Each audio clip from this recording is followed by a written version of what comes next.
better than the booze, drink the apple juice. Your doctor will thank you. But in the meantime, we're back on a podcast and it's recording. So, hey, welcome back, everyone. So, hey, all you crazy sci-fi and fantasy fans. It's time for your daily dose of shenanigans over here at the Blasters and Blades podcast. Just three nerdy veterans geeking out over our science fiction passions and fantastical fantasies. A place where magic is king, the sky is the limit, and space is the place. So without further ado, we're going to remind you yet again that we are the guys that put fun in dysfunction, and we're going to dive right in. We've got the legendary game designer, Mr. James M. Ward here. Can you please introduce yourself to our listeners and readers and viewers? Hi, I'm James M. Ward. I'm not legendary, and I've been a game designer and novelist since '74. So it's been a few minutes. Yes, I'm as old as stone. So the next part of the introduction, dear listeners, how we first found them. So I actually first found him when we were on a Twitch stream together, the sci-fi writers playing old school D&D. They couldn't have come up with a less tongue twistery name. But and then we were paired up to write a novel together, and as we've gotten to know each other, I think he's a stellar dude. He's a lot of fun to talk to. So I knew when this Giant Lands thing came out, we had the perfect excuse to have you on the show. Well, it sounds good to me. Thank you very much. Your nerd pedigree goes way farther back than mine, Doc. So how did you first hear of the legend himself? Oh, I actually grew up with copies of some of his D&D manuals in my house. So there's that. And most famously, the deities and demigods. And we still have them. I think my brother has hidden them so that they don't accidentally get acquired by another sibling. We're not territorial gamers at all. And but also I did a guest spot with the sci-fi whatever that long name is, and James was wonderful, and he ran it, and he put up with my jokingly calling him Santa because it was Christmas time, and yeah, great. But I am obnoxious, and it's okay to want to roll a d20 and smash me in the head. So you actually gamed with some of his friends, though. The guy that did the what was it, Buck Rogers? Yes, I did do some gaming with some of. So it does turn out I know a lot of this. We know a lot of the same people. Jody Lennon, who we've had on a guest on the show, he's known her for years as well. We did a podcast thing on Conda Couch with Flint Dilly and Jay Parker, who are familiar with them too. So we had a lot of people in common. So it seemed very logical when we had an excuse to bring you on for some fun. All right. Sounds good to me. When does the fun start? I don't know. When we get rid of JR? There we go. Naturally. Yeah, right. I feel the love. So that's how she shows her love. She abuses me, but it's okay. I like it. All right, Doc. You keep coming back for more. I know I must need help. I got to see a doctor about that sometime soon. But in the meantime, you got to ask him the religion questions. But we know he gets to stay. Yes, we do know he gets to stay. So Star Wars, Star Trek, or Firefly? Firefly every single time. Okay, why? Well, I designed product for Firefly. Oh. I really love the story background. I was ready to do a ton more product, but they canceled the show on me. But the movie was pretty good. And I just like the environment of the Firefly. And Josh Whedon, of course, is amazing. So Firefly.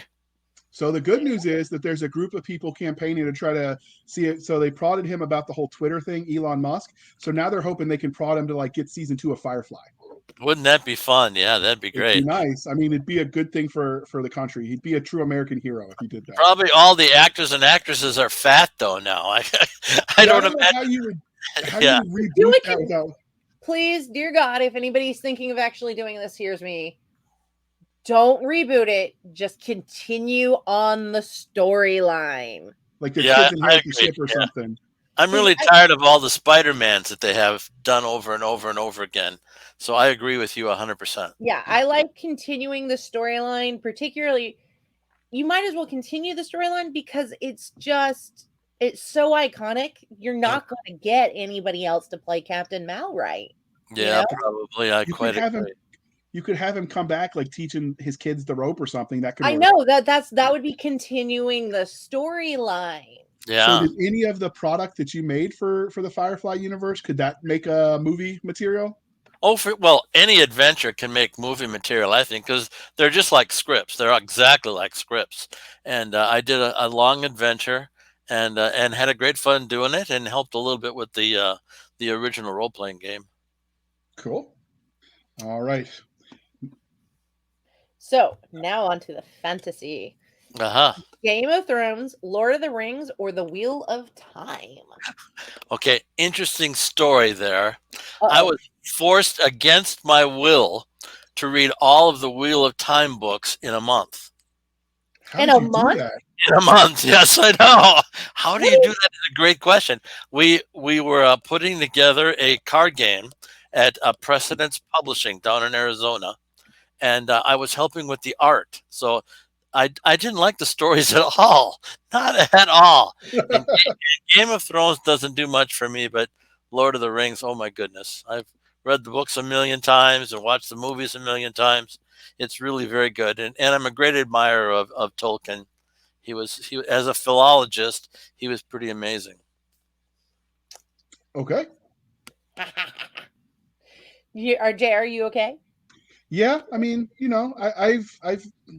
I like Lord of the Rings. I'm not a Game of Thrones fan because it's too grimdark. Plus, I don't like to read series I know will never get finished. I kind of like to have an ending. Like I would probably go bananas if I started it and I'm like, wait, I'm never going to get to know how this ends. Yeah, So I just on agree. principle, on that one, I'm going to pass until he finishes it. Which means I also can't watch the show because I can never watch the show of a series that's based on a book if I haven't read the books first. I It's like a rule see. for me, which means I I had can't watch re- the yeah, show. I had to do a miniatures game on Game of Thrones, and I had to read all those books in like 2.5 weeks. That was Oh kind my of goodness! difficult. I know, I know. How do you keep everyone straight? That sounds painful. Well, he kills off almost everybody, so it isn't hard keeping him straight at all. So did you have to learn Spoiler to like? alert. Did you have to learn to speed read then to do all that?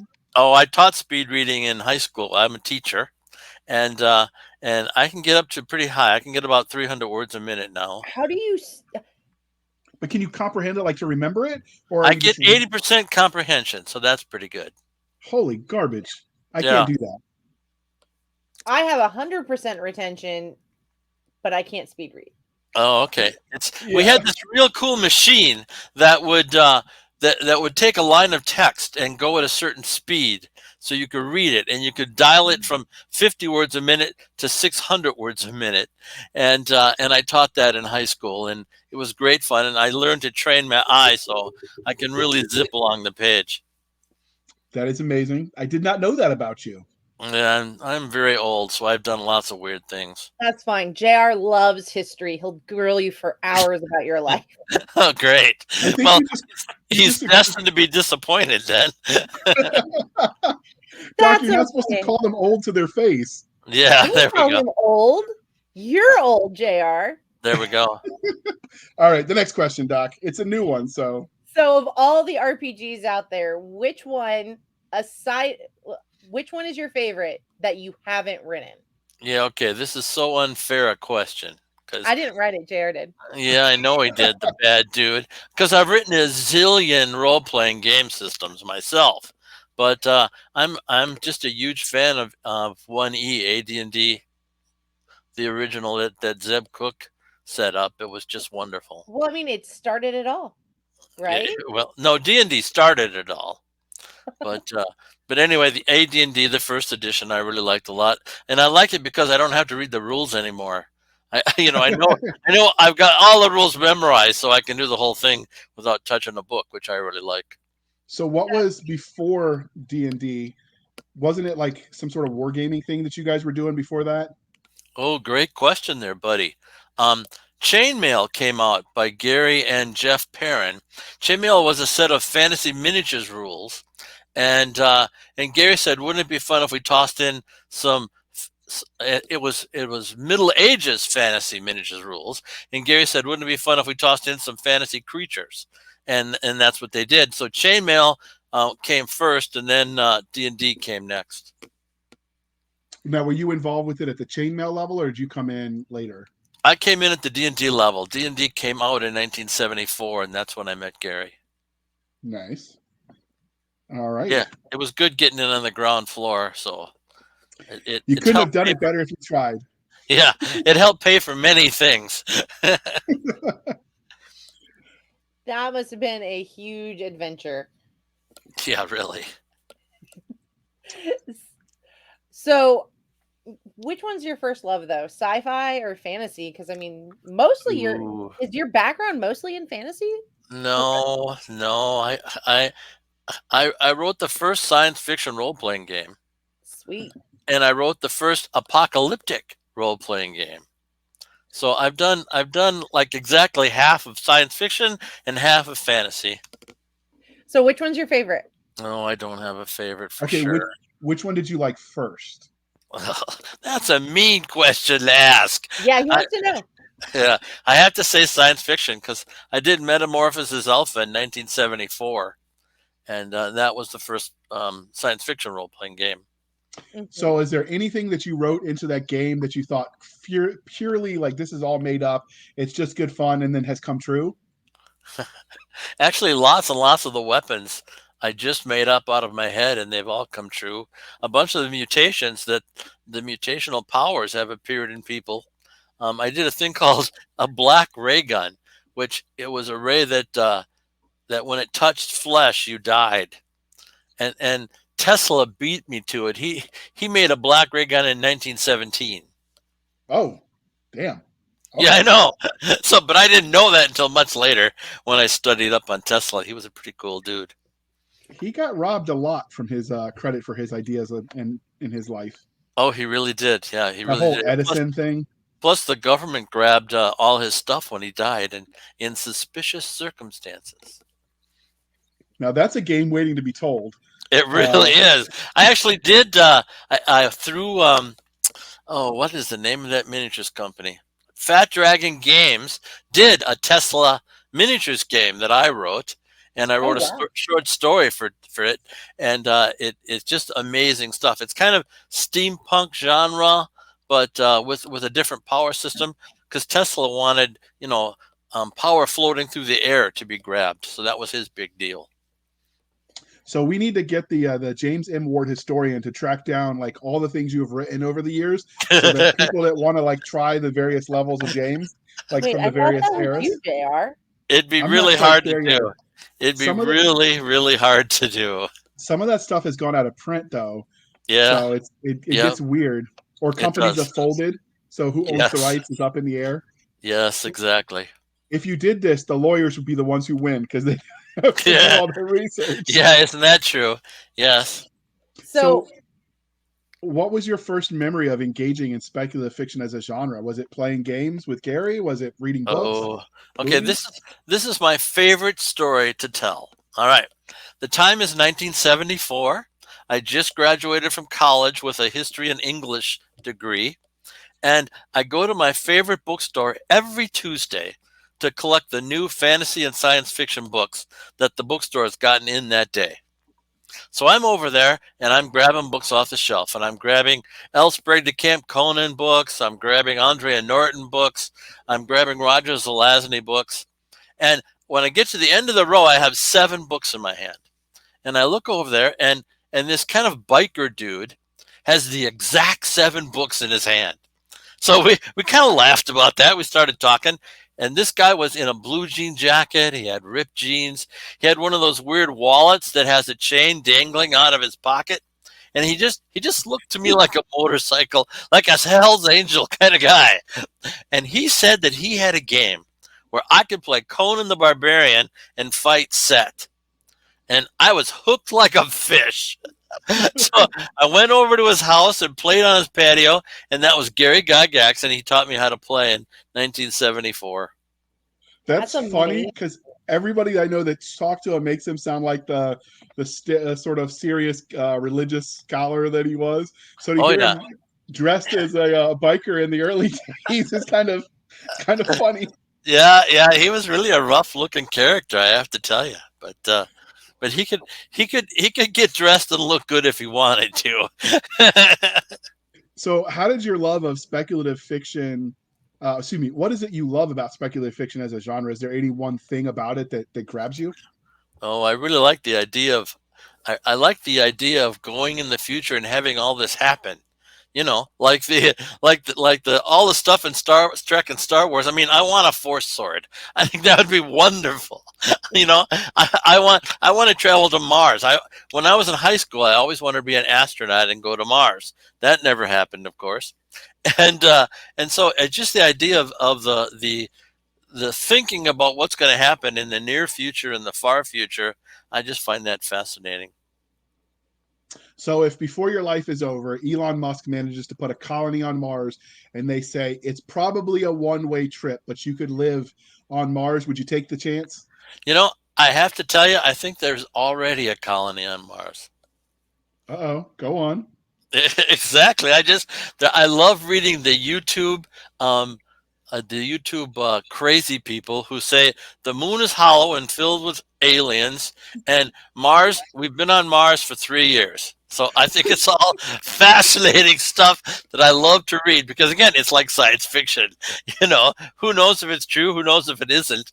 But I love the moon stuff. It's just particularly fascinating to me. The fact that the craters are all the same depth.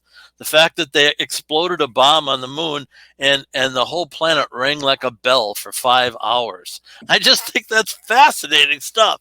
The fact that there's ancient Egyptian writings that talk about the moon arriving. So Did not know that, but yeah, you're I sort know. of a It's subject all matter expert on Egypt. So yeah, it's all weird stuff that I just find fascinating. I just like to speculate. how did your love of speculative fiction writ large translate into you writing stories in this space? Because you've written several novels. Oh yeah, several novels, lots of science fiction games. I just it pretty much is a direct transfer. I see these great ideas, and I speculate further on the ideas. So like in Gamma World, I decided that's the first apocalyptic role playing game. I decided that the Earth was going to be trashed. So I tossed a meteor at it. I did a plague. I did an atomic war. I did aliens coming and doing bad things to us, and you lived in what was left. And so again, you have to speculate on things like mutations. I have mutations so that if you fool around accidentally with radiation in Gamma World, your body mutates, and you get physical and mental mutations. And so I had to think about what those would be, and that was really easy because there's just so much information about paranormal things out there on the web that you can get a hold of that it was easy for me to make mutations and make what would survive after a horrible thing like meteors hitting. So like submarines would bring people in. I'm sure there's hidden bases that have soldiers in. So there'd be some people coming out, but then there'd be also weird things like robots coming out or androids coming out. We're like this close to having androids happening, and we have human-looking robots all over Japan right now. So that's just happening. So it's fun to extrapolate and wonder what the next step is. All right. So transitioning from there into games, because you're not just an author, you also are the legendary RPG designer. I only say that because it bugs you so much. It does. It does. But, I don't feel legendary at all. but how did your love of sci-fi and fantasy translate into you writing the games? Like you started as just a player in Gary's In weekly Gary's game. game. How did it become, well, now Yeah. you're writing your own content? Well, that's fair. That's another. I hope it's an interesting story. We'll find out. Maybe you'll edit it out. We'll see. But I'm at Gary's house, and every Saturday I'm playing on his porch, and we're playing D&D, and I just love the game. It's just so much fun. And so one day in the summer, I said to Gary, this fantasy is really great stuff, but you absolutely have to do a science fiction game. And he looks at me, and he didn't know if I could write. He didn't know if I had any talent. And he said, Jim, I don't have time to do that right now, but why don't you give it a try? Well, my mama didn't born any idiots, I'll tell you. So I said, okay, you betcha. So all that summer and most of the next fall, I worked on Metamorphosis Alpha and turning it from, and it couldn't be D&D. I couldn't use the same rules. So I had to use different rules for copyright reasons. And I turned my love of science fiction into a game that was kind of like D&D, but it wasn't the exact same game. So when you were doing those game sessions with Gary, was it like a Mountain Dew and Pizza Fest, or like what were you guys surviving on coffee or what? Well, that's a fair question. We all brought our own drinks. He had three lovely daughters and a lovely wife, and at every session they'd pull out some stuff for us to eat. Our favorite was crackers with peanut butter and honey on top. We ate a ton of those, and every once in a while, if any of us had money, we'd buy a next door pub pizza and we'd eat that during the game. Okay. Is that company still around, the pizza place? The next door pub pizza, yes, it makes the best pizza in the world. All right. So if we ever do the pilgrimage, Doc, we'll have to give it a shot. You absolutely have to. So, and when GaryCon comes, GaryCon is a convention to celebrate Gary's life and death. In March, it happens every March in Lake Geneva, and the next GaryCon, you guys will have to come and enjoy yourselves, and I'll take you over to the next door pub and I'll treat for the pizza. Oh, right. Thank you. You heard it here. So, here's my question though: What was your drink of choice when gaming? Oh, I did Coke, but I can't do Coke or Diet Coke now. I'm a diabetic, and so I can't do a lot of things if I want to survive. But in those days, it was 3 or 4 cans of Coke during the session. Okay. So. When you were talking about given the era you were recording, when you said Coke the first time, I was like, wait, what? and then you specified kids. I'm like, okay. yeah, it was the liquid variety. You had to go there, didn't you, Jay? Yeah, exactly. I'm pretty straight-laced. They used to call me Straight Arrow when I was a teacher at school. Nothing wrong with that. I'm just giving you grief. And that you work with JR. Yeah, really. I mean, you would think if anything was going to drive him to drinking, I would have, but... You know, maybe you have and he just won't admit it to you. Exactly right, yes. Possible. I've cried myself to sleep several times after JR sessions. All right, Doc, move this along before I start. Okay, so do you have any real-life formidable experiences that have influenced you as either a storyteller or a game designer? Real-life experiences. Okay. So I'm not a spelunker, but I like going in caves.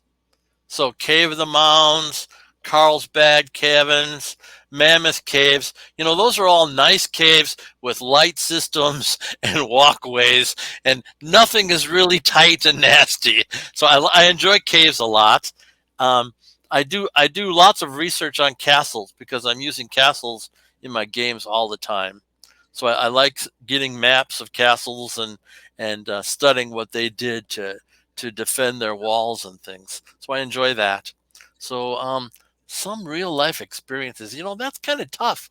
I think teaching 35 kids who don't want to be there is a lot like managing, a whole cave full of orcs. So there's some stuff there. But I've led kind of a quiet, calm life. So I have to say I haven't done anything really adventuresome. So when you were teaching, did they know that you were the man, the myth, the legend? Like, did they realize you were making that stuff? Yes, we didn't have Facebook in those days, but they saw stuff in the stores and connected my name to them. How did that go over? I had to quiet them down quite a bit. They pretty much couldn't believe that I was an author and a game designer. I was Mr. Ward, the teacher, and I was actually kind of stern. Everyone that was in your classes back then is telling everyone now that you're famous. They're like, I knew him. Yeah, right. He gave me a D on my paper. Yeah, exactly. All right, Doc, it's your favorite set of questions. I don't know. I know the fandom one. So have you had any cool fan art or a cosplay of either a character or creation that you've made? Okay, that is a terrific question, by the way. Thank you.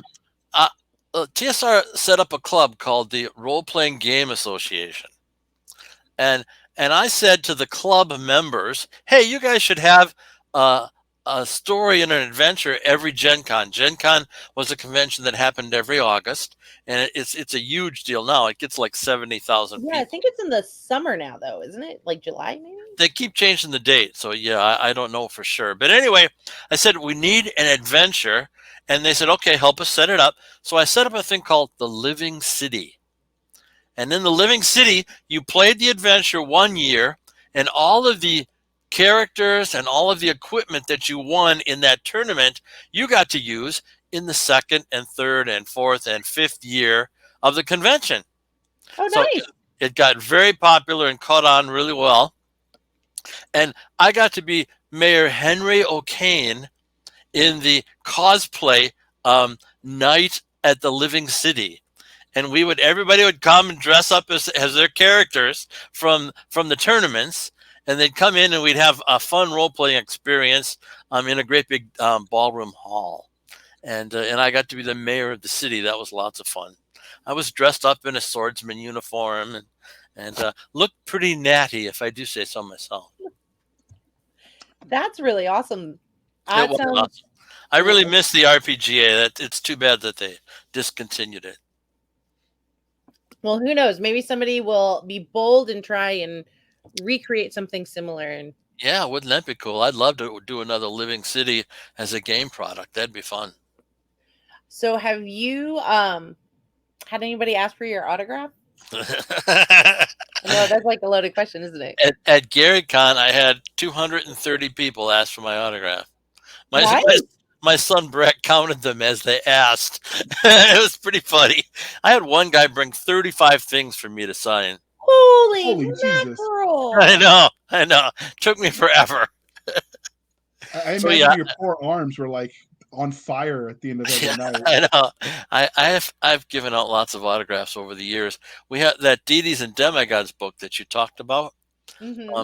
That's a very controversial product at TSR, and so the original that has the Melnibonéan and Cthulhu mythos in there usually sells for about $2,000. And so do you have any of your own to just sort of pepper out as you need money? I gave one to each of my kids, of course. I give my kids one of everything all the time, even though they don't really care. And I have 2 copies. I'm sure they do. They may just be like, "Yay, okay," but it's one of those things that's really also kind of super. Yeah, cool. right. Okay, so I have 3 sons.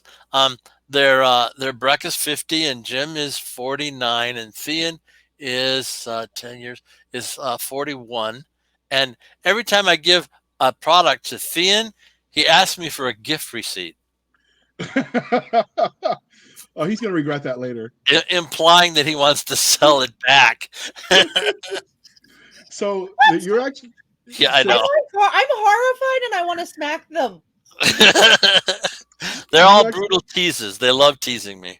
So you're actually the reason when we started doing the gaming and you mentioned that, you suggested I do that for my kids. So now everything I've written, I keep at least 1 copy for each of them plus 1 for myself. That's a very good idea. You really don't think about that they would want that. And then when they do, and if they've got to buy it all at once, that could be a hefty price tag if you've been around for a while. Yeah, you bet. I've been doing it for 45 years. So if you bought one of everything, and Breck has one of everything, it'd probably be close to 50, 60 grand. You would like all that money, though, if they were going to just offer it to you. Wouldn't that be nice? Yeah. Yeah. So Doc, you could be okay. That's a deep breath. I was just thinking what I'd do if my son auctioned off my signed copybooks because I only have 1 child, so he'll inherit everything. And and I think, is there a way I can stop him from doing that? Not a way in the world, and that's why I'm selling most of my stuff on eBay right now, even as we speak, because I'm positive it would all just go in a fire sale. Is there? Oh yeah, you want that $300 book? Yeah, I'll give it to you for $1. No. Is there like a gaming museum that stuff could be donated to? There are a couple of museums, yes, and people do donate to them. That's true. At least that's so. It's people that appreciate it, No. Yes, that's the hope anyway. Yeah. Don't look so forlorn, Doc. Cut it out. She's looking. My book. I know. Seriously, I have a she's looking at her stuff, and she's now thinking about her kid selling them all for a quarter So apiece. Funny story for you, Doc. So when we started writing our series that involves ancient Egypt, he's like, "Oh, I'm a sort of an expert at the gods and the demigods. Let me send you one of my books." And so I told Walt that, Grandpa Walt, and he's like, if he sends you, because I thought you were sending me the gods and the demigods. I was like, I think that's what he said he was going to send me. And I didn't know the value or any of the story behind it. And Walt's like, if he sends that to you, I'll buy it from you. Without telling you the real worth of the book. Right. And so, by the way, JR told me that, and I went, JR, I'm your podcast partner. If you're getting rid of it, I called dibs. and so I told James that when it came, because it ended up being his new book with the CNC Castles and Crusaders. Still very useful. It's the information. Of Gods and Monsters, it was. There we go. It was still had a lot of useful information for us to use in the book about the ancient history. And I told James that, and he goes, "No, JR, I don't like you that much." Well, Gods, Demigods, and Heroes sells for about $500 now. It sold for $10 back in the day. Well, you'll be happy to know you've been universally vindicated on the accusations of the era. If you do any deep dives, everyone acknowledges that they were wrong to malign you. There we go. Yes. See, the bad guys, that's an interesting little story. So I wrote Deities and Demigods, and it had the Michael Moorcock's Milne Bonet and Lovecraft's Cthulhu inside it. And so for various stupid reasons, TSR was forced to pull those two mythologies. And from that day on, everybody said Jim Ward plagiarized those two. That's why they had to get rid of it. Couldn't be further from the truth. I got written permission from both of them, but every Christmas time, for some reason, some knuckleheads get online and say, "Yeah, did you hear about Jim Ward plagiarizing Lovecraft's and Michael Moorcock's work?" Just drives me. It's a red big button that pushes me and gets me really crazy. And here's the thing. Honestly, if that had been the case, you wouldn't have gone on to doing everything else that you've done. That's true. The lawyers would have owned everything. Actually, use the logic brain, because I've seen what happens to authors' careers when they get caught plagiarizing. They don't get to publish anymore. Yeah, exactly. Nobody's going to touch it, no matter how good it is. Yeah. Plus, I consider myself very honorable, so I would never do that ever. No. They're just. Some people just can't let go and keep eating a dead horse because it's easy. Some people are unhappy when their ice cream is cold. I can see that. So do you remember the very first time someone asked you for your autograph? The very first time. It was at a winter. Oh, okay. This is kind of a stupid story. All right. So it's Winter Fantasy. It's about 1978. And we're at a little convention in Lake Geneva. And this little boy comes up to me with this little 2-inch penguin. And he says, "Would you please autograph this?" Well, normally I would never do it, but it was a cute little kid. And so it was kind of a fun idea. So I turned over the base and I was able to put in there JMW, and I handed it back to him. And he gets a big smile on his face and he walks away. So I know, isn't that adorable? Yeah. I didn't think anything of it until Saturday at the auction when he put the penguin up for auction. I know. And so I was so irritated, I started bidding on it. So I bid $2, and someone behind me bid $3, and I didn't bother looking. And so I bid $4, and someone behind a different person bid $5, and I turned around, and all of my TSR friends were bidding on the penguin. So I bid it. I had to buy it for $14. The stupid little 2-inch penguin that I signed, and I threw it away in the garbage in disgust. Oh yeah. So thank you for bringing that memory back to my head. Blame Doc. Yeah. I'm blaming you, Doc. Working with JR is traumatic. Nobody believes me. Yes, no, I found that out the hard way. So, can you tell us what it was like the first time you saw somebody reading something that you worked on? Oh, yeah, that was great fun. It was at a convention, and I saw him reading one of my adventures, and I went over and said, "Hey, what do you think about that?" And he said, "Oh, it's pretty good, but there's some holes." And so I smiled and just walked away. But yeah, it's always a blast seeing people read your work. It's just great fun. So, what is your funniest fan interaction that you've ever had?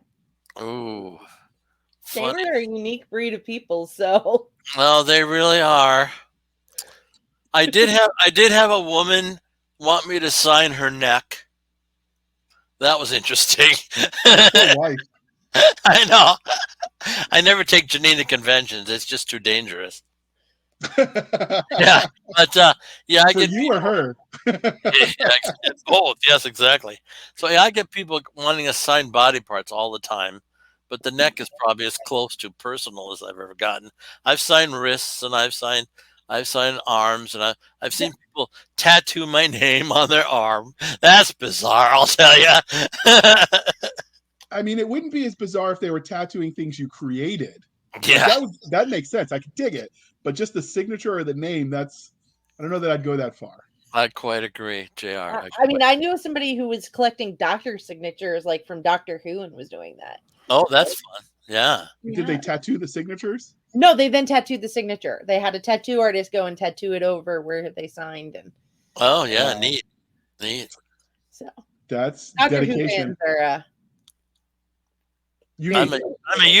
I'm a Baker Doctor Who fan. Which Doctor Who do you like the best, Doc? I really like Eggleston. Really? I know it's just weird, but I It do. is. Yeah. I'm sorry, my guy is much better than him, but that's all right. You can still be liked. Oh, thank you. So you're not going to kick her out of the TARDIS? No, that's hard to do these days. It is very hard to do, but that's okay because JR can go sleep with the Daleks. You know, I'm gonna get all the hate mail, so send it beforehand. I'm gonna give you the email. It's Doc Cisca at Blasters Blade Podcast. But I don't think the Daleks are that scary. They just look like trash cans with plunger. Oh my God, the largest menace in the universe, Jr. They weren't in Metamorphosis Alpha, so they can't be that scary. Okay, I guess you're right about that. But I do have nasty robots in Metamorphosis Alpha. Were they inspired by the Daleks? No, I try very yeah, really. I try very hard not to do copywritten material in my products. Probably smart. Yes. Your lawyers would thank you for that. Yeah, really, that's the truth. All right, so I'm going to ask you this next question, which we didn't prep you for because I promised a mutual friend. But I understand that you are a guild member of the longest-running D&D gaming guild, and you're adventuring beyond the Barrier Peak. So, can you tell us a little bit about that? Oh yeah, those guys, Andrew Scott Perry is the head of a huge club on the East Coast that has over 100 members, and he runs a game almost every night. I think he does like 60 hours a week of gaming. And one of the products he's most proud of is the Barrier Peak spaceship. And so what he's done is Gary did three levels. It might have been 4 levels of a spaceship that crashed into the hills in Greyhawk in his fantasy campaign. But Andrew has got like 56 pizza platters. You know, the cardboard that you put a pizza on. He's got 56 of those written up, has levels of a spaceship. And he runs people. I know, it's incredible. And he runs people through that, and it's great fun. He runs it at every convention that he goes to. And this club is just amazing. It's filled with just fun people that just love gaming of every type. And I'm very impressed with it. And it's a very exclusive club too. You can't just join it. You have to be invited in. So when I got invited, I was very happy. And so I'm a member of that club and try to be nice. I wonder if I can find that T-shirt. That we wore T-shirts at GaryCon that had the logos on the back. Fun stuff. So was the ship that crashed, was it like a saucer? Because you said pizza box, so it was circular? It was spherical. Okay. Yeah, spherical. Do you know I wonder if they're ever going to like. What's that? I'm sorry, Doc. What was that? I was asking if JR knows what that shape is. Yeah, that's a ball. I got it. That was Doc. Mean, Doc. Come on. Wow. She thinks just because I was infantry, I can't think or something. Oh, okay. So, well, have they digitized that at all? Because you're an NCO. That makes me even smarter than everyone else. There we go. I'm actually encouraging him to digitize everything and produce it himself. But he has 3 companies. Andrew Scott Perry. He's a very, very busy man. In fact, I hesitate to even call him, just for a friendly chat because he's so busy. So I don't know when that guy sleeps. I I don't don't think he either. does. I don't either. But you know what's cool? He's building a house on the lake, and he's decided that he needs to put a wizard's tower in the house. So I don't know Lord. how he ever talked his wife into that. But that's way cool. I'm very envious of him. I imagine at this point she's used to his idiosyncrasies. I imagine it's and So, all right. So this is where we talk about the highlight reel, the Reader's Digest, if you would, of your body of work. So you can give us the summary, because obviously if you listed everything, we'd be here all night. we might be here all night if I hit the high points. I mean, 46 years of game design. So we'll go quickly through the big deal things. First science fiction game, Metamorphosis Alpha, 1974. First apocalyptic role-playing game, Gamma World, 1976. I did Deities and Demigods and Of Gods. No. Gods, Demigods, and Heroes, and Deities and Demigods showed the pantheon so you can play with D&D and AD&D. Those were a big deal. The Deities and Demigods, the first release, sold 60,000 copies. Oh, that's not bad. That's not bad at all. So I started doing Dragon Magazine articles. Dragon Magazine was a big deal in the hobby industry. In its heyday, it sold 50,000 copies a month. Wow. And I've got a digital copy of all of them. Oh, yeah. Not quite all of them. Yeah, probably. I have like 200 articles in Dragon Magazine. I wrote a lot for them. They liked my stuff. No, it was somebody who digitized their copies. Like they had literally everyone in print and they scanned them. Okay. Well, that's a great piece of value you have there, buddy. It's all mine. I'm not sharing. Well, that's probably very wise of you. Yes. So keep going. I've been to lots of conventions. The best convention, the gaming convention in the world, is in Germany in the fall, and it has all the game companies from Europe come there and run games for the kids. All the schools in the area close and go to this convention for 4 days, and it's like 5 football fields of game companies. So that's pretty way cool. Oh, that's huge. So I've never wanted to go to school in Germany more. There we go. Wouldn't that be fun? Yes. So and then of course we have to go into Precedence Publishing. That was a card game company down in Arizona, and I did Game of Thrones, and I did Babylon 5, and I did Tomb Raider. And when I say did them, I helped with one facet or the other. I proofread cards. I helped with art on the cards, assigning the art, not doing the art. I really can't draw a straight line with a ruler. Just don't aim for drawing a straight line and you're good. Yeah, there we go. Exactly. And then the Troll Lord boys, that's Castle and Crusades. I did Tainted Lands, which is a horror box set that I'm very proud of. Of Gods and Monsters was another Pantheon book that I'm very proud of. But the best product that I ever made, in my opinion, was the Storyteller's Thesaurus. So this is what happens. It's a normal thesaurus. You look up a word, you hear different versions of the word. But in my Storyteller's Thesaurus, you can look up castle and you see different parts of castles. Or you can look up legendary weapons and get a whole list of legendary weapons. And so it's also a subject book that has lots of different subjects: horror, westerns, science fiction, fantasy. And so it's not just a word book, but it's also a subject book. And I've been told by lots of different writers that it's an invaluable book for their desk. And you can get that at Troll Lord Games. So that was a big deal. Yeah. And then of course we're going to come to Giant Lands eventually, but just before that, I've done endless module adventures, each one better than the last, and then there's a Canadian graphic novel company called Black Dragon Ltd. up in Canada, and I just finished a role-playing game for them. And of course, Stephen Deinhardt's Giant Lands we're going to talk about a little bit in the future. And then some stuff that I'm really proud of by Stephen Lee. Stephen Lee is a printer down in Florida, and he came up with a genius idea. It's called 77 Lost Worlds. So aliens invade the Earth. They try to destroy it when Earth has 77 colonies out in the galaxy. And they almost destroyed the Earth, and they ruined their ability to go out and into the galaxy. And so for 300 years, Earth tries to build back its resources. So that's 77 Lost Worlds. And there's a lot of adventures to that, and there's books and anthologies to that. But the neat thing about it, I love when I make games to do different, unusual things. And in 77 Lost Worlds, you don't roll dice when you role play, you draw cards. So when you want to hit something, you have to draw a diamond. When you want to do damage, you have to draw a heart or a diamond.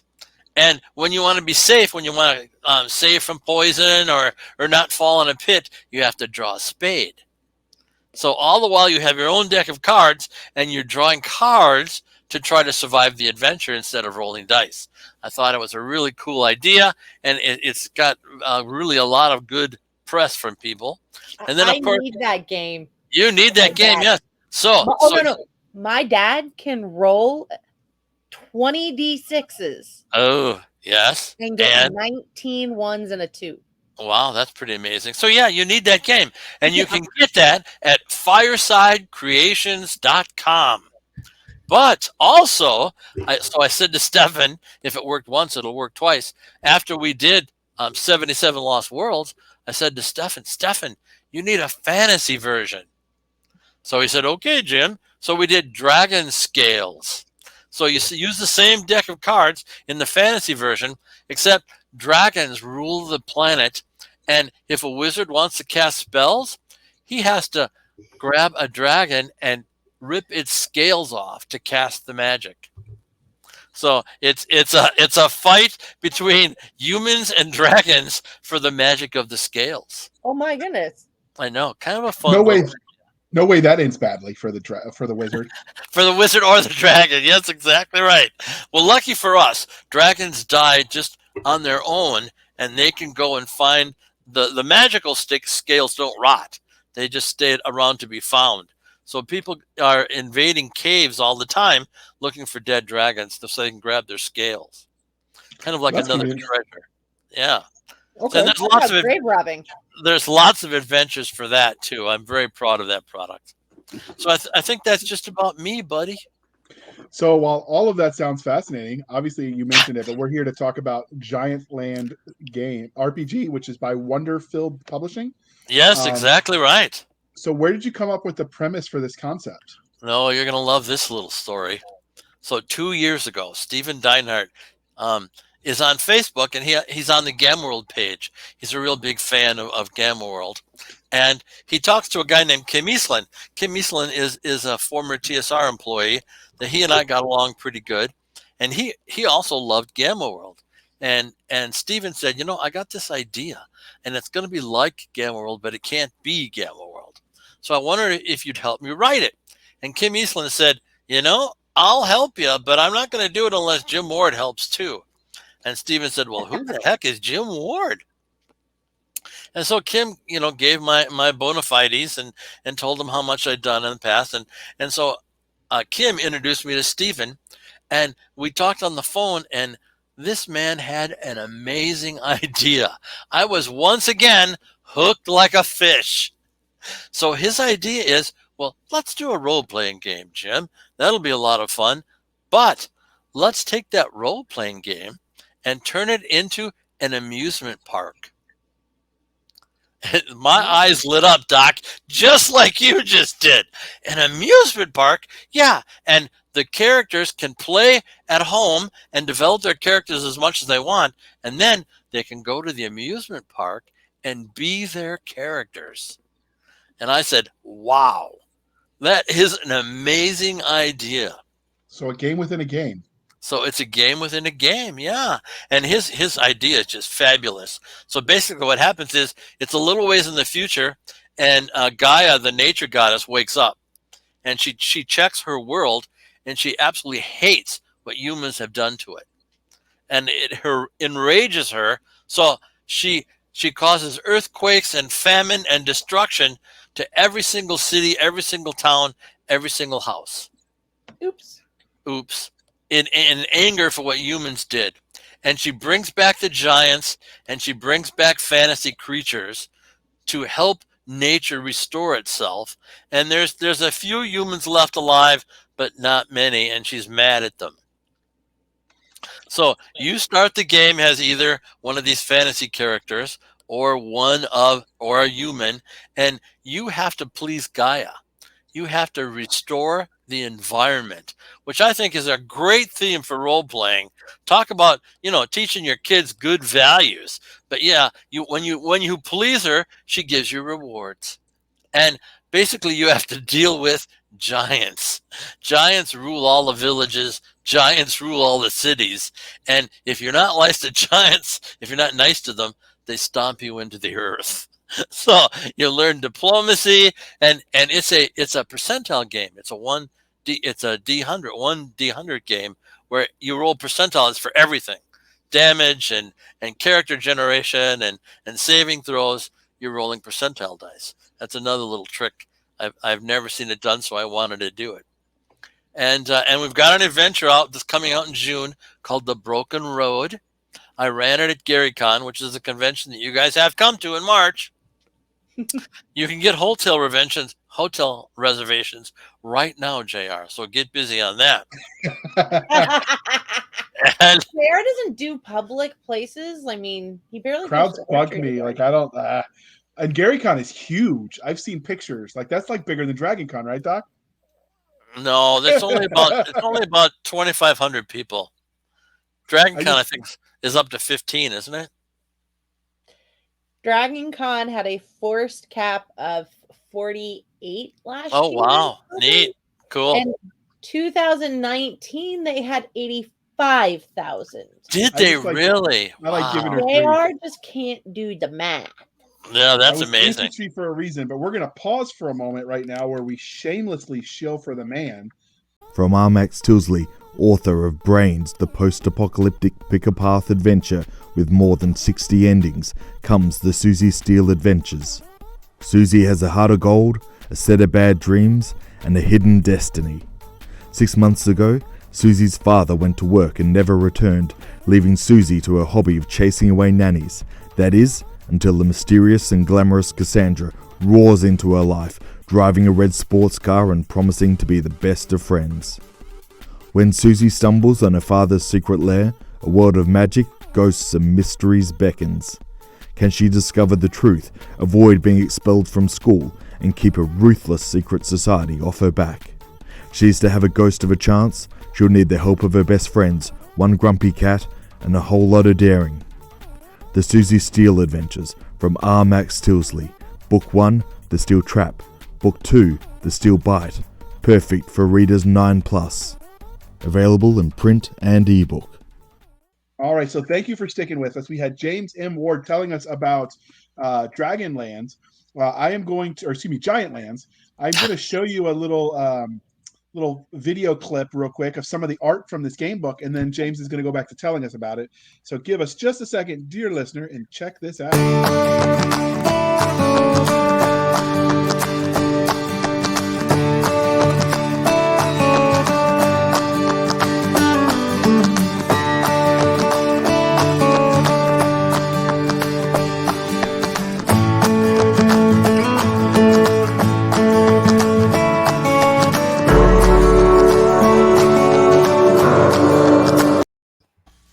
All right, so I am not the perfect slideshow, and I thought, a minute and a half, 1:30, that's like the perfect length. And then we watched it in the pre-show, Doc, while you were waiting on traffic, and we realized, wow, that's really, really long. So we just cut part of it. I think what I'm going to do is once this interview goes live, I'll upload the slideshow separate, and then we'll link to Giantland so people can buy it and check it out. That's terrific. Music, though. It's the public domain because I didn't want to get sued either. I thought it is- was kind of loud, actually. Yeah, I don't know how to do the volume on that, but I know James, his advice to every new author is don't get sued because only the lawyers win. Yeah, exactly. So, all right. So you were telling us about the concept of the Giants Land RPG. Yes. So But- you want me to continue with that? Please, and then we'll go and I'll show the cover specifically, and we can talk about that. But first, how the idea came. Can you go back to where Okay. you were? Of course. So, first of all, Giant Lands is the first fantasy apocalyptic role-playing game. So that's kind of a neat idea. It combines fantasy with science fiction. So you have lots of equipment from the ancients, from like 2,300, 2,400. You have lots of equipment lying around because naturally they made it almost indestructible because that's just a smart thing to do. But you also have ley lines, Ley lines. And there are such things as ley lines. They're kind of magnetic lines of force that circle the earth. And in Giant Lands, you can use the ley line power to make magical spells.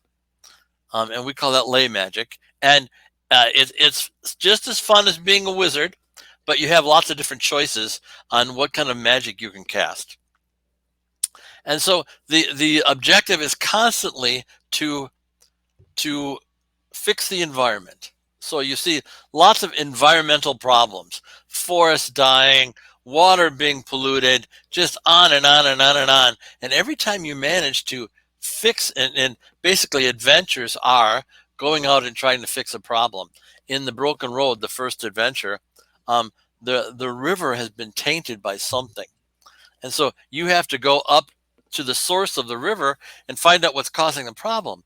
And you find out that it's a gigantic tanker that has gone in a great big lake, and it is spewing this horrible fluid that's flowing down the river and tainting it and making all the giants sick. The humans aren't sick because they don't drink as much water as the giants do, but the giants are deadly ill and dying out, and you have to fix this environmental problem.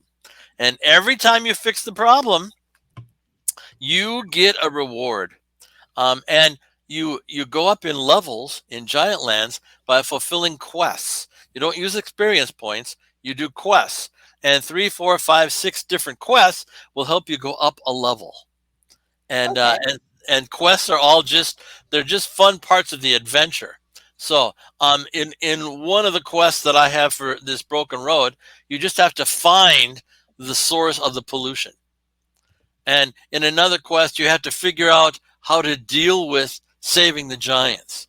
So when you finish quests, if you finish 3 or 4 quests, you can go up a level during the adventure, which is kind of fun.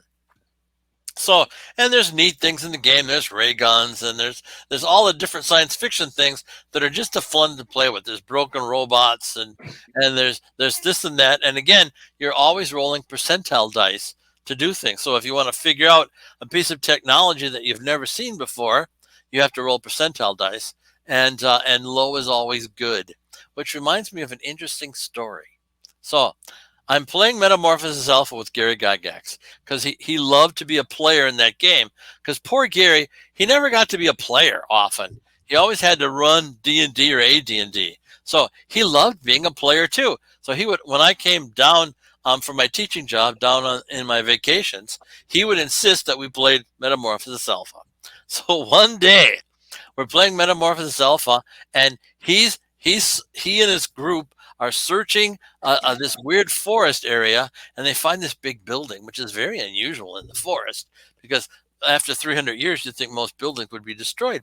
So he goes in there, and he's having problems because he's not getting enough food and he's not getting enough water.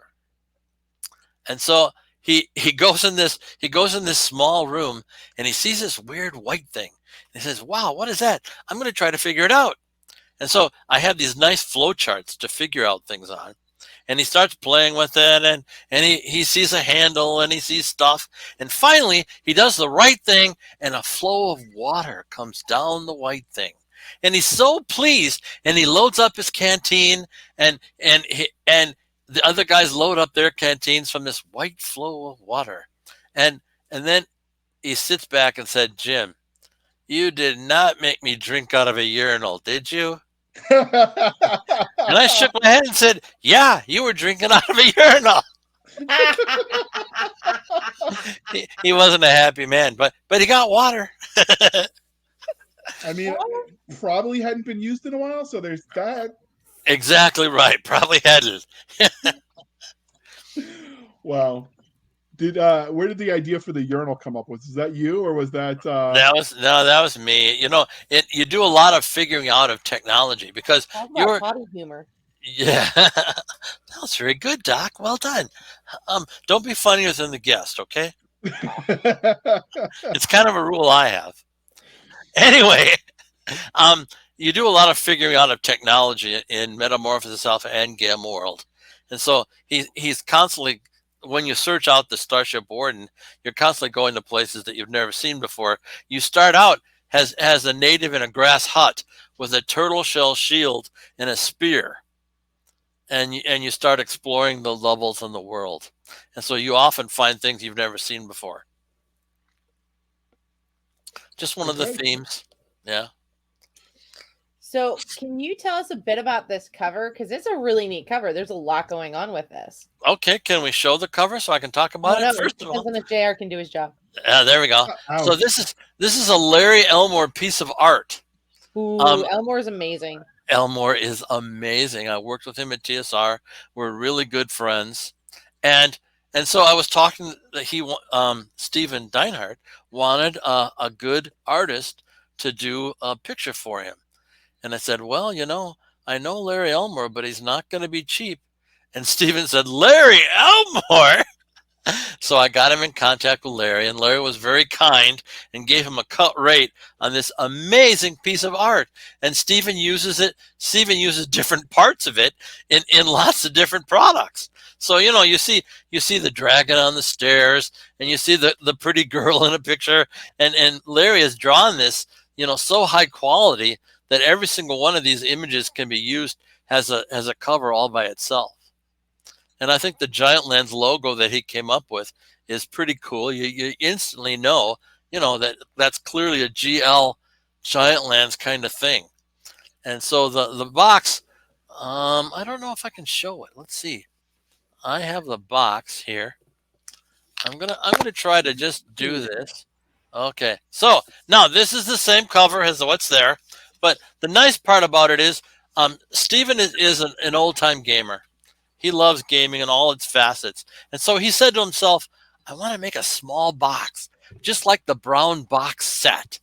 And I want to make the booklets in the box, just like Gary did his booklets. So there's 3 booklets, and one's a player's guide, and one's a referee's guide, and one's the coolest monster manual you'll ever see. The monsters are just so well drawn. And so it kind of harkens back to the original 1974 book, except Stephen decided to go one better. And there is an amazing, if I can dig it out here, there is an amazing map. I'm not going to pull this whole thing out. I'm just going to show you. There's an amazing full color map in this product, which I think is way cool, that shows the United States. And there are 3 different. All right. So sorry about this awkward jump, but we had a slight snafu where the lovable Mr. James Ward's computer system went haywire. I think the mouse ate the cords or something. It's old. What can we say? The tech he uses, but he creates masterpieces with it. So we're glad you stuck with us. We're sorry for the jump, but let's get back into the podcast. Oh my God, we lost me. That's okay. Just for a few minutes. Where did it go away? What should I read? Right after you were talking about the map, we lost you. So give me a second to write. Oh, I'm very sorry. I don't know why that happened. Right, sometimes it happens. It doesn't happen to me, Doc. Don't That's you know what all the guys say. Give me just a second. I need a break point. Don't you know I'm legendary? Right. So you were just telling us about the map before I had a snafu and hit the wrong button. So you said he made the map, and then what came with the map? let me repeat just a little bit here. So we've got this marvelous full color huge map that details different areas and different cool places, and it kind of shows the whole world. Now, so huge map.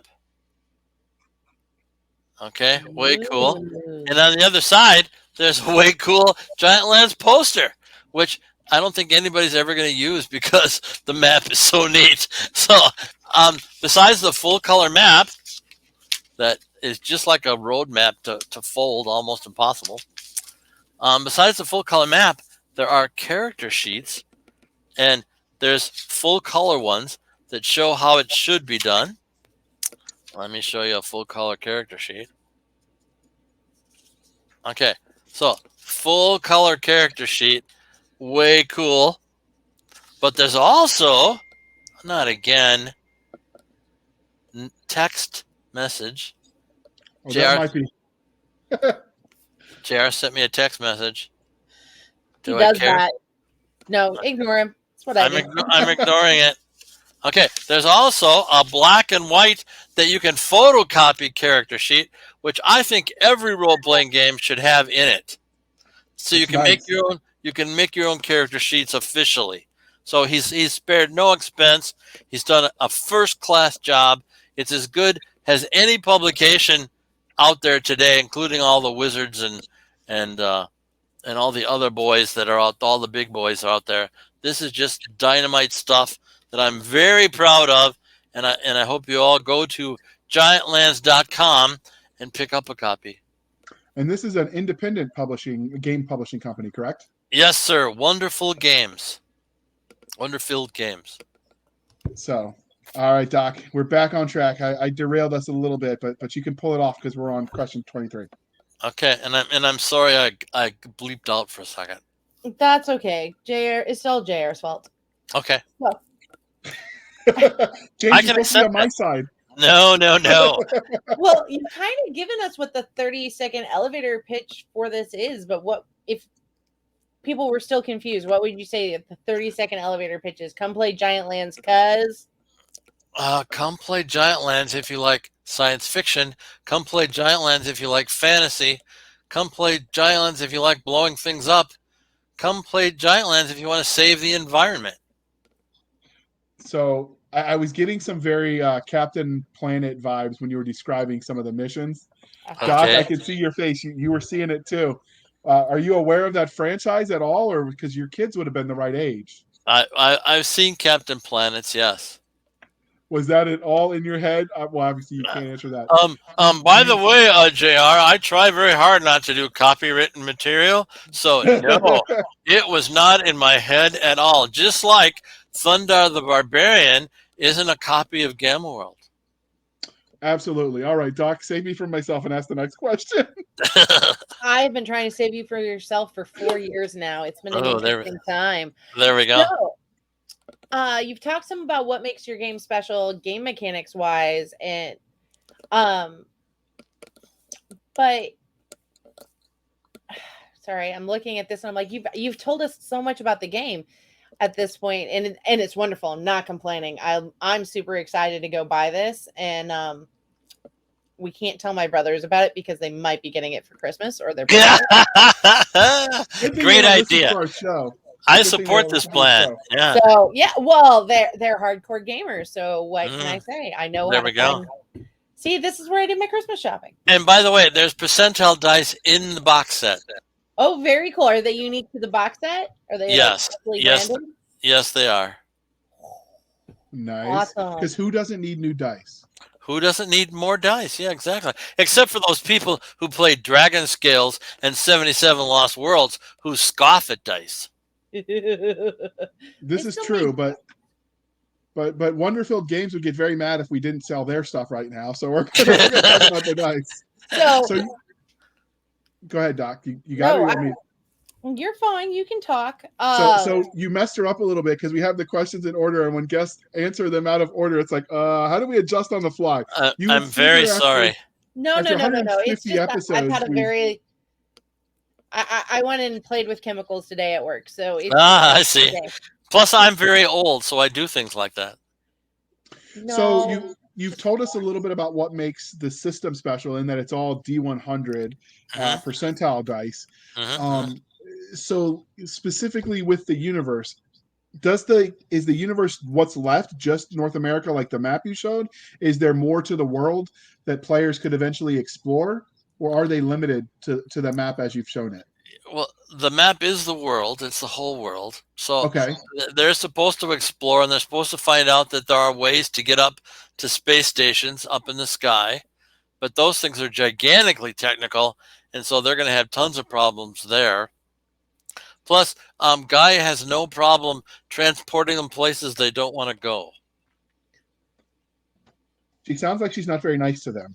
She does not She's like angry humans. with them, and they've kind Yes, of earned it. they kind of earned it. We have earned it. Yes, that's why I really like the major theme of the game, because we need to think about this kind of stuff, and it won't hurt for kids that are playing the game to realize that the environment is important, and they need to fix things themselves. So is one of the magics that people can acquire like nature weather magic then?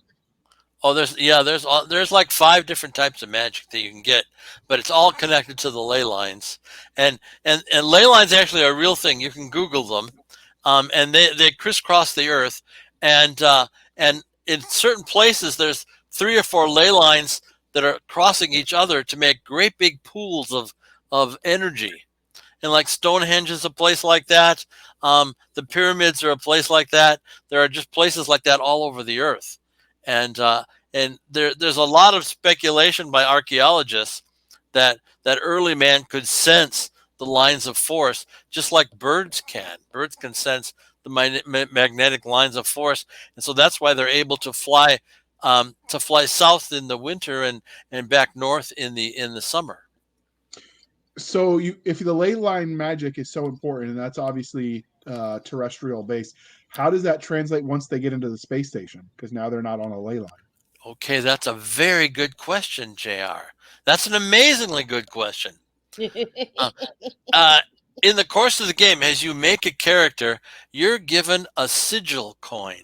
A sigil coin is a gift from Gaia, and it gives you a special power. It gives you one of 5 special powers. And every morning at dawn, you pick one of those 5, and they're ley line related. And so one of the things you're doing as you play the game is you're trying to collect more coins, because they have a ley line power inside them. So when you go up to that space station, you can use the power of your coin to do things with ley magic. Okay. So It's the like trick. little batteries of power. So the trick is to get enough of them that you can stay empowered or stay up there for short times to go down and recharge. Exactly right. Yes, and everything. I have to say, I hope DC isn't listening to this, but everything I do is related to red kryptonite and Superman. Superman had all those different colors of kryptonite that did different things to his body, and that's kind of this idea too, that there are different kinds of sigils that do different things to the medallion wearer's body. And one of the treasures that you can find is you can find different sigils. So you go out there, and when you find all 5 of the different sigils, Gaia will give you a wish. Be Captain Planet? Yeah. Do wishes from Gaia go as badly as genie wishes in D&D did? Pretty much all the time, buddy. Pretty much all the time. People do not take enough time to consider wishes. So when you send them up, do they take a space elevator to get up, or are they taking an actual ship to get to the space station? Yes. Yes to both. Okay. So there's also chances for that to crit fail. Well, how do you have a critical fail if you don't have a D20? Is that built into your D100? Yeah, okay. Interesting story there. You're getting all my interesting stories tonight. Pretty soon you'll know all about me. But Gary did not like critical hits. We did not do that D20 critical hit stuff until much later in the evolution of the game. And so I don't like them either. So I never put them in. Okay. So do you have a table on what the roles translate to, or is it a little Do bit of I theory? have a table? I have tables all over those rules. Now, 1 through 5 is an automatic success.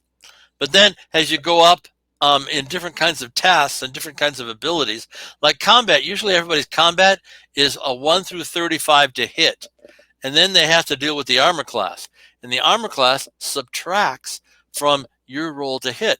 So if there's an armor class of 10 and you hit on a 1 through 35, you will now, when you try to hit that guy that has an armor class 10, you'll hit on a 1 through 25. Okay, that makes sense. Keeps it And simple. sometimes the armor class is so big that you can't hit.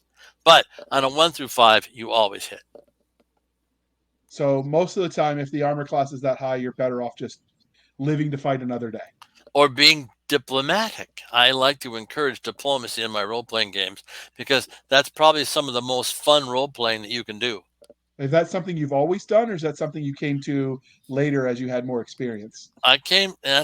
Geez, you're just asking tons of good questions today, JR. That's something I came through in my 40s and 50s. I decided it was more fun to do that. Okay, in 1974, when I'm playing D&D, there was no themes, there was no storylines.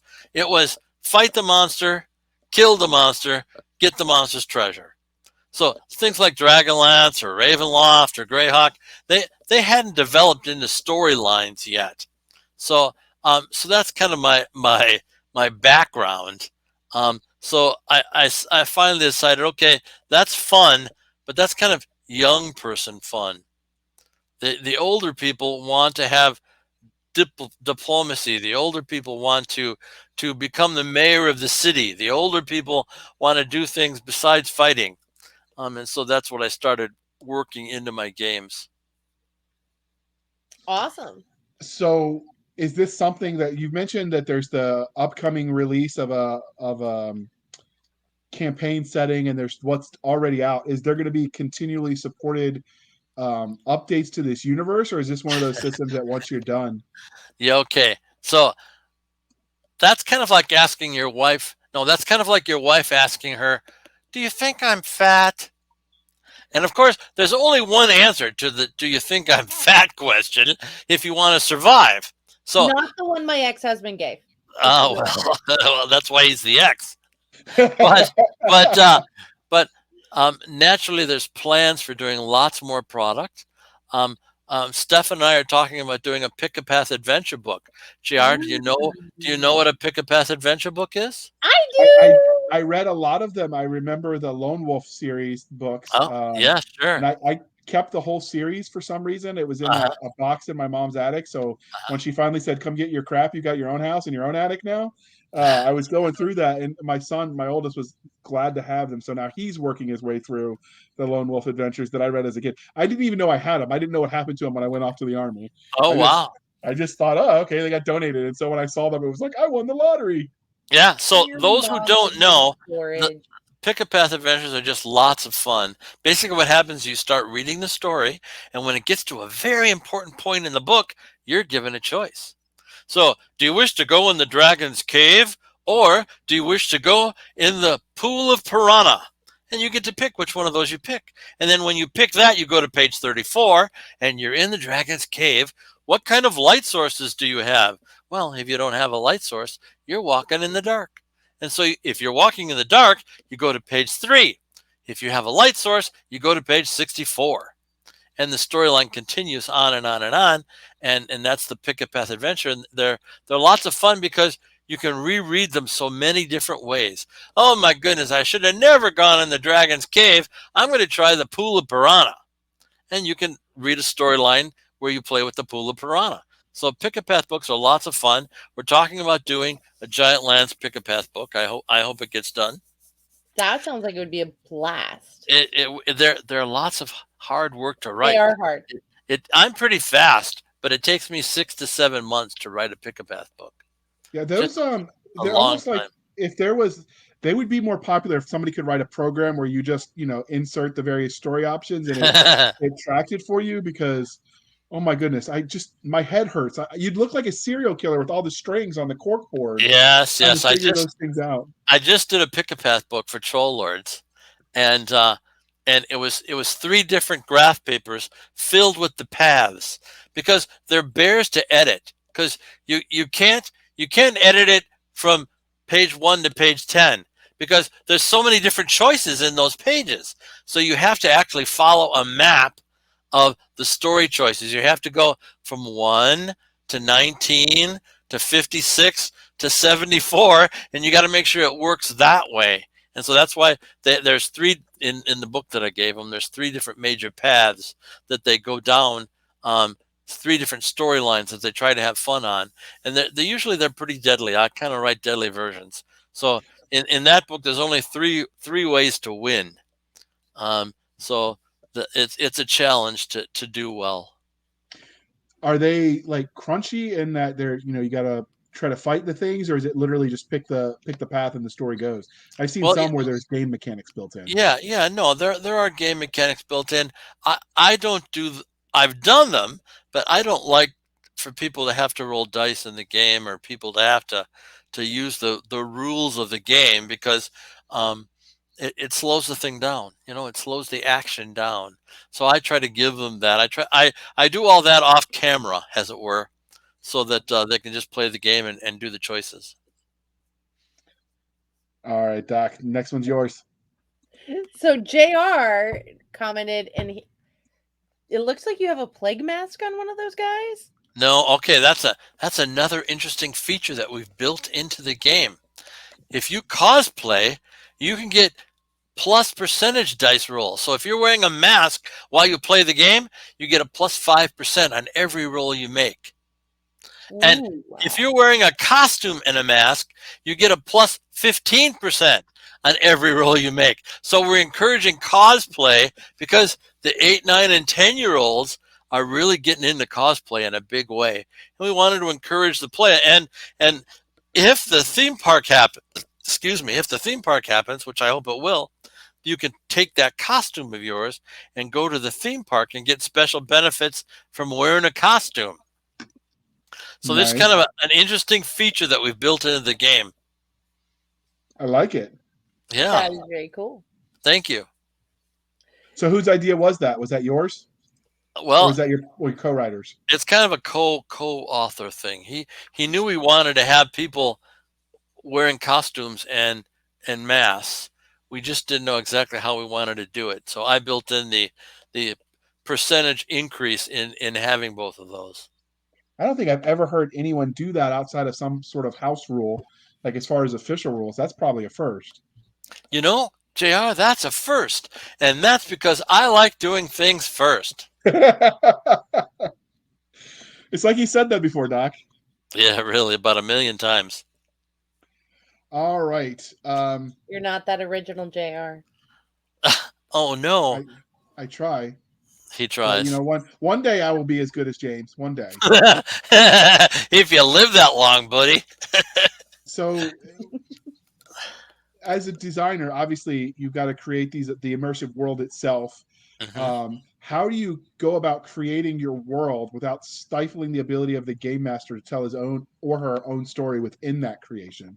Well, see, another good question. Basically, I tell them to start small. I say when you're setting up your own game, and I truly believe anybody who enjoys role playing wants to be a referee. That's just the way it is. And I tell them start small. Don't make a great big world. Don't make gigantic cities. Don't make millions of monsters. Do a little castle and a little village and build it from there, because people can have weeks and weeks of real-time adventuring in a little castle and a little village. And so I try to tell them to keep it small, and as they play, develop more and more and more. So I'm actually in a Discord server for GM, like game masters and dungeon masters and whatnot.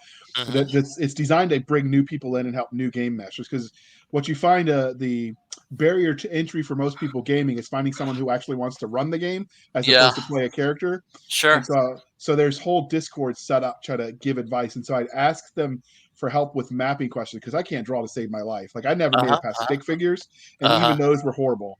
And so everyone kept giving me all this weird advice. So finally, none of it was clicking, and I called you, And that's what you said. Well, start with your map. Just use England, the United Kingdom, because it's a contained island. And then you can sort of expand outwards.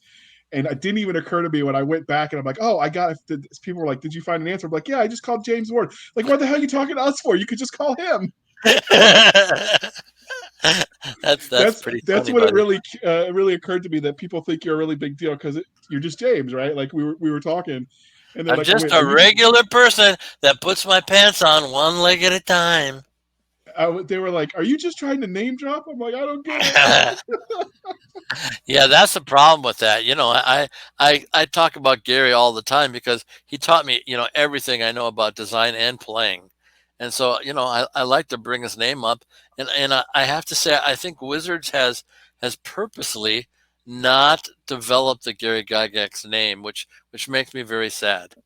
And so I do it, and Luke Gygax, Gary's son, does it with his convention every March that you have to go to, you two. And I'm we got the noticing a memo. theme. yeah, exactly. I just think people should be more aware of it. I mean, 8, 9, and 10-year-olds have no idea that Gary Gygax made D&D and AD&D.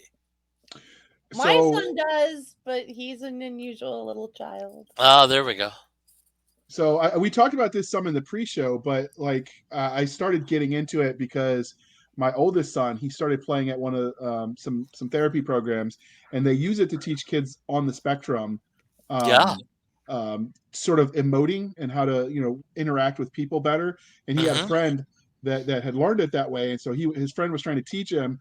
So he came home, Daddy, guess what I just discovered? So I, of course, started looking and trying to figure it out. And I went the expensive route because somebody suggested GURPS was the easy way to get started. And then after like the 50th book, I'm like, nope, I'm done. None of this makes any sense. There's too many rules. And so I went back old school because it was simpler to me. Like nothing against 5e. I've got no dog in that fight, but it seems more complicated than the original stuff. In a way that slowed it down for kids just trying to want to play an adventure and stab things. Sure. So sure. Interesting story. So you're right. Nowadays, there's a lot of talk about needy kids learning how to play D&D to learn how to interact with people. So the time is 1975, and we want to promote the game in as many places as possible. And we discovered that prison psychologists love the game. Why do they love the game? Because it gives prisoners a chance to be aggressive and not hurt anybody, and learn how it isn't always a good idea to be aggressive. So that game started playing in prisons until the prison groups decided having dice in the prison wasn't a good idea. So they stopped it after that. But we did a version of the game that had numbered counters that you put in a cup and you draw it when you wanted a number. And that sold in the prisons like wildfire. So prisoners actually were playing the game to adjust socially, which I think is way cool. That hardly ever gets talked about. I heard about it with the special needs kids, but I didn't know the prison thing. It's cool though. Like, did you know when you were creating that it was going to have that impact on people's lives? Yeah, no, they had no idea. But I'll tell you a trade secret. Okay, Gary purposely made that game so good guys do better than bad guys, because he wanted good to win out over evil. And you hardly ever see it, but when you're playing the game, you can play an evil character. You can play a nasty, lying, horrible guy, but the world treats you far worse than if you're playing a good character. And he did that on purpose. It's very subtle in the game. But you learn that if you're good, you get treated well and rewarded. And if you're bad, you get treated badly. So I just think it's genius on his part. And that never gets talked about either. I think in the modern age, there's a trend that, every point is valid. And to a point, I get that. But I do think there's definitely a role for evil is evil and good is good. And that has to matter too. And so like I can see a little bit of both sides, but I definitely think there's value in what he was doing with that from a cultural standpoint. Like, sure, there are some lines you just shouldn't cross, and it's obviously up to the individual to determine where those lines are, but they have to be there for you to be a moral being. Sure. So, Sure. but we could spend forever talking about philosophy, and we'll put Doc to sleep, and she's got to wake up early as it is, and I'm gonna have to buy her some coffee. So before we do that, and she hates me forever. How do you think the world of gaming has been changed by the advent of the way technology interact? Buy me a coffee. Yeah. How do you think technology has changed the way people game? Okay, that's a very fair question. Um, so far, we've got computer games out there, and many of them have their roots in D&D and in role playing in general. But so far, there really hasn't been uh, a computer game that is quite as good as a dungeon master. But the advantage that a computer game has is you can sit in your house all by yourself and play and see all the visuals and interesting adventures that the regular DMs give you. So that's a real nice feature, and that's only getting better and better and better and better. Um, so that part is good. Plus, another good feature is you guys are on the East Coast. I'm in Wisconsin, and we can have an adventure and we can play D&D together, and I think that's a great feature. I play games with Absolutely. my friends every Thursday morning, and they're all over the United States. So I think that feature alone is way cool. And talk about bringing people together. You know, the Germans can play games with the Japanese, can play games with the Americans. So that's just another, hands across the water kind of thing that you can make happen, which I think is very valuable. Yeah. So that is something that you don't think about. When I asked the question generically, I was thinking like the virtual tabletop type stuff, but just the fact that you can reach out and touch someone from well, that sounds bad, but that you can play with that you can game with people from all over is There we go. There we in and go. of itself has value, and I hadn't considered that. So Yes. when did you start to see that shift? I mean, was it Oh, only with internet and computers, or did they do it telephonically? no, that started right away. SSI did the first gold box set, Pool of Radiance, and they were it was Commodore 64 was role playing online before that computer game came out, and there were a couple early computer games in '82 and '83. Ultima was one of the first ones, and so they were onto it as soon as says computer programmers started getting in companies, because the computer programmers are likely D&D players. They learned it in college, because you got lots of free time in college, so playing D&D is a natural thing to do. And so that was early on in the computer industry where they wanted to play games. All right. Before I ramble and make Doc mad, I'm gonna let her ask her question next because she's giving me the stink eye. I'm Uh-huh. not giving you the stink eye. Um, 31. I don't know. JR picked this one, and I'm looking at it. I'm like, huh? Yeah. Do I need to ask it, Doc? Or are you good? I can ask it. Just hold your horses, you little bossy baby. Uh-huh. Um, I'm glad to see you have such a close relationship. You're like Bickering is our love language. Oh, okay. It's the only love language the infantry understands. Uh-huh. Good thing I wasn't infantry. But do you think there's any kind of genre that fits and translates the best into a gaming medium? Ooh. Now, see, that's another very good question, and the answer is it's very wide. I mean, TSR purposely did lots of campaign worlds because we thought it was like fishing. You use the proper bait, you attract the proper person. So, the horror fans out there that are buying tons of horror paperbacks, we have Ravenloft for them. The Arabian Nights fans, we have Al Qadim for them. We have D&D for the fantasy fans. They had Star Frontiers for the science fiction fans. So pretty much every genre out there has a game attached to it because we want to attract all of those people. Westerns, we had Boot Hill. So there's lots of readers out there that we wanted to attract. One of the big things that we struggled with for years and years and years was getting women to play D&D.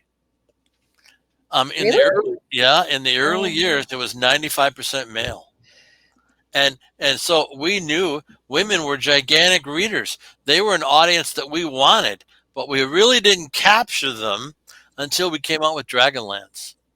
And in Dragonlance, some of the main characters are female. And so that told the lady readers of the novels, of the Dragonlance novels, that they could play a game where they're a big deal.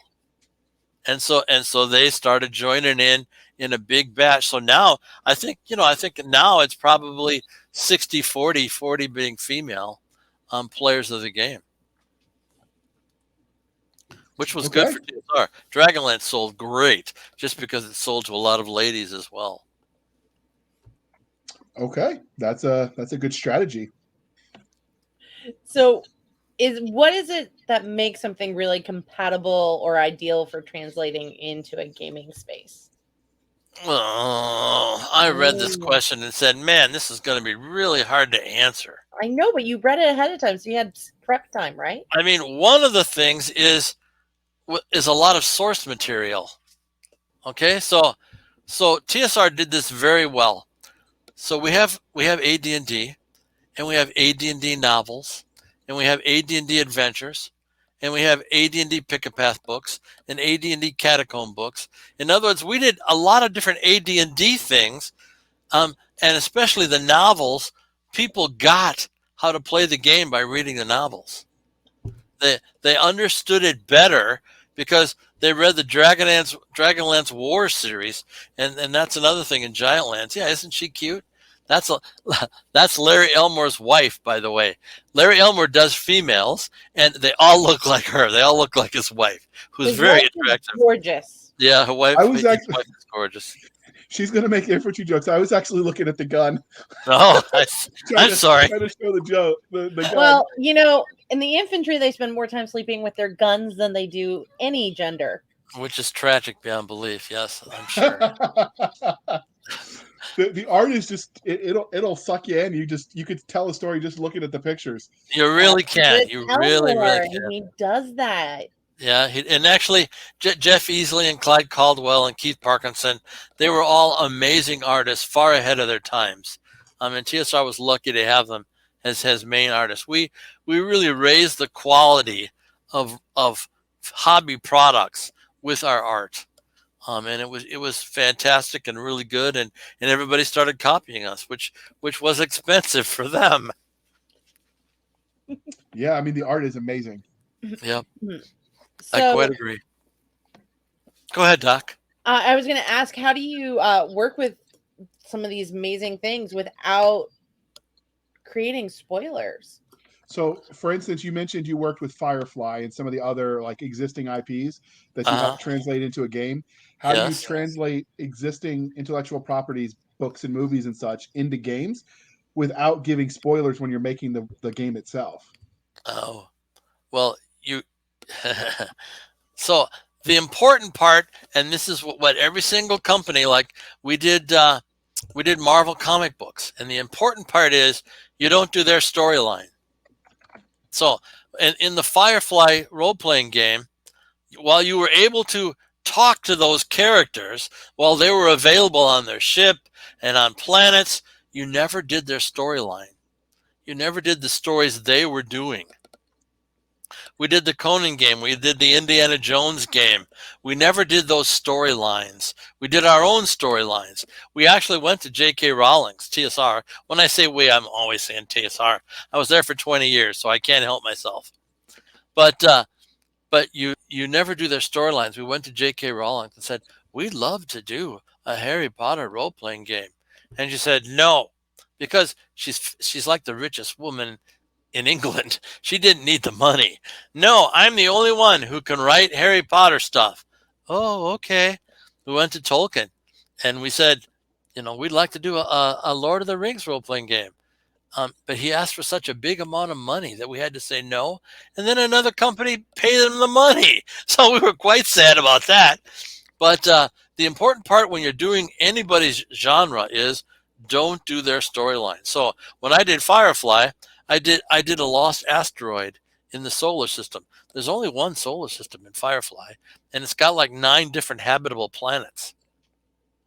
And so I did a lost asteroid, and you went on the asteroid, and you could go as one of the characters in Firefly. You could go as a companion, or a ship captain, or a ship engineer. You could be any one of the characters that's on the Firefly ship. But we didn't do their story, and that's the secret, of course, to to getting a license, and making it work. Conan, and we thought that Conan and Indiana Jones would sell terrifically for us. The problem was everybody wanted to be Conan and everybody wanted to be Indiana Jones, which that just didn't work for us. We couldn't sell games like that. So you just have to watch out for that kind of thing. There, I mean, they did a Tarzan role playing game. Everybody wanted to be Tarzan, so it's a problem. I mean, Tarzan does have amazing abs. Yes, he does. And he gets the girl in the end. Yeah, So- yeah. I I always don't have want to the wonder. girl. I just want the abs. Yeah, I always have to wonder, why didn't he ever have to shave? That was a puzzle I've for been me. wondering why they think chainmail bikinis work too. So I mean, look, there's all kinds of questions. Yeah, you pump enough magic into those things, and they work just fine. It's called hand wavium, Doc. It's the special sauce. Yeah, there we go. So, since you've answered some of the existing questions, we've got one more before we start the wrap up. So, Okay. of all the existing IPs that are out there that you haven't written in, so obviously the games aren't, is there any one that you'd love to write a game in? Oh, that's a great question. Let me think. Well, I'd love to do a Lucifer role playing game. That's From the on, TV series? yeah, the TV series. I'd love to do that. That would be terrific. I would love to do. What else do I watch on? I'm trying to figure out what else I watch on that channel. Legacy is fun. It's about a bunch of witches. You like Legacy too, I Doc? think it's fun. Yeah, it is lots of fun. And I'm always willing to do a Merlin game. You know, another King Arthur game. You can't do too many King Arthur games because the genre is so cool. You've got sword, you've got dragons. You know, you've got ladies that need to be saved. So you can't do too many of those. So you see, I've got lots of choices out there.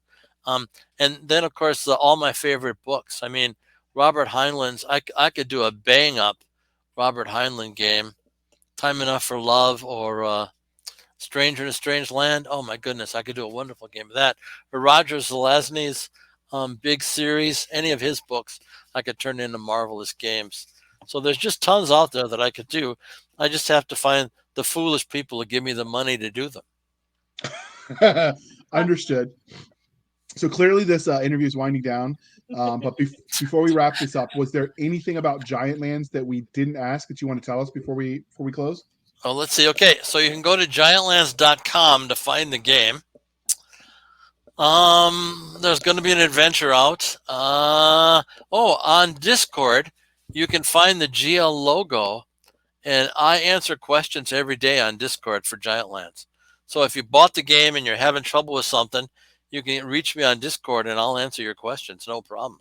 Ooh. All right, Yeah. I'll get all those links for the Giant Land stuff. All of that will be in the show notes as usual. We'll even link to the Gary Con. So if you decide to show up and try the pizza with James, he said he's not paying for everybody though, so don't get your hopes up. No, just two guys, just the two nice people here. All right, so this is the part, dear listener, where we remind you to please be kind and speak your mind on the reviewing platforms. I happen to know the places you buy RPGs, you can review them there too. And if you don't want to do that, you can start a website and do the reviews, or start a YouTube channel and talk about the games. There's any number of followers of various blogs and YouTube and Twitch channels that do nothing but nerd out over this stuff. So you could join the party. There's always room for one more, but review what you use, what you like. It helps other people find products. So do your part, people. And James will send you a digital hug on Discord if you leave a review. Well, thank you very much. So James, how can listeners and viewers find you? Oh boy, that's hard to do. I have a Patreon page. That's kind of cool, James M. Ward. And I'm on Facebook every day. And that's about it. I'm kind of I mean, if you contact Troll Lords or Goodman Games, they'll contact me too. Okay, and I'll have all those links in the show note. He is sort of much like me. He's a digital troglodyte, and we just don't like the interwebs. Yeah. So one day we'll come to the 20th century, and maybe we'll catch up with Doc in the 21st eventually. I don't know. It could happen. But My computer is so old it types in pencil. so do you remember MySpace where Tom was your first friend? Yes, of course. All right. So you can find us, dear listener, at twitter.com/SF_fantasy_show, Sierra Foxtrot _fantasy_show. You can email the show for real this time at blastersandbladespodcast@gmail.com, blastersandbladespodcast@gmail.com. Doc mostly answers those questions, so please be nice. She's been known to stab people. You can join us on Facebook where all the shenanigans happen at facebook.com/groups/Blasters and Blades Podcast. Again, /groups/Blasters and Blades Podcast. If you have any questions about the episode, you post them in the comments on the day we post this episode, and I will pester Jim. I will give him a call and be like, Jim, you need to answer these questions. And so you can have a brief conversation with James. He wants your money, so buy his stuff. You can join us on our website at anchor.fm/blasters-and-blades, anchor.fm/blasters-and-blades, where you can support the show for as little as 99 cents a month. You help us keep the light on and defray the overhead. You could also support the show over at buymeacoffee.com/author J.R. Handley. Again, buymeacoffee.com/author J.R. Handley. I promise that if you put it in the comment sections for the podcast, I will keep Doc Cisca and Nick Garber duly caffeinated. They will drink until their heart explodes. Yeah, that's not happening. I don't think there's that much caffeine in the world. Probably not, but we decided not to do only liquor jokes, so we didn't want people to think we got a problem. There we go. I'm trying to mix it up a little bit, Doc. We do have a problem, but we love you anyways. That's a little far for me. I like him, but I don't love him. I told his mom I'd be a little nicer to him. That's wise. It's bad, James. His mom is amazing. She likes her better than she likes me. I don't know what I'm going to do. Yeah, I'm afraid of his mother, so. That's fine. My mom likes you better than she likes me, so we're all good. Yeah. All right, Doc, bring it home. So thank you for spending some of your precious time with us. For Nick Garber and JR, I'm Cisca. This was the Blasters and Blades podcast. We'll be back next week, same time, indulging our love of nerd culture, cheesy jokes, and of course, all things that go boom, as well as making JR squirm.